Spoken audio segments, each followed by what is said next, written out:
இரண்டு நண்பர்கள் கம்பெனியில பேசிட்டு இருக்காங்க. சும்மா கற்பனையா. ரொம்ப இங்க வா, எப்போ இருக்க? நான் நல்லாவே இல்லப்பா. பார்த்தாலும் சொல்லுது. அப்புறம் ஏன் கேக்குற? நீ சொல்லு, நான் கேட்டேன் கொஞ்சம் சந்தோஷமா இருக்கும். ஆமா, 10 வருஷத்துக்கு முன்னாடி கம்பெனில எந்த ப்ராடக்ட்ல இருந்தானு கேட்டேன்.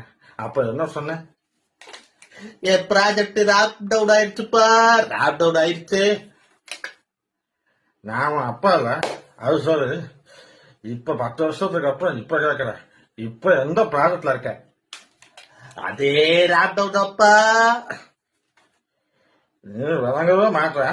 ஒண்ணு நீ போற ப்ராடக்ட் ராப் டவுன் ஆகுது, இல்ல உன் ராசியா இல்ல கம்பெனி ராசியான்னு சுத்தமா தெரியல.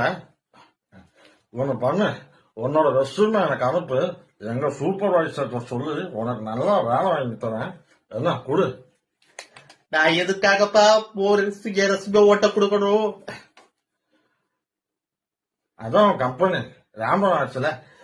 ஐயோ எப்பா, என் ப்ராஜெக்ட் பேரே ராப் டவுன் தான்ப்பா. ராப் டவுன் தான் ப்ராஜெக்ட் நேரமா ராம் டவுனா விளங்கிடும். ஆள நன்றி.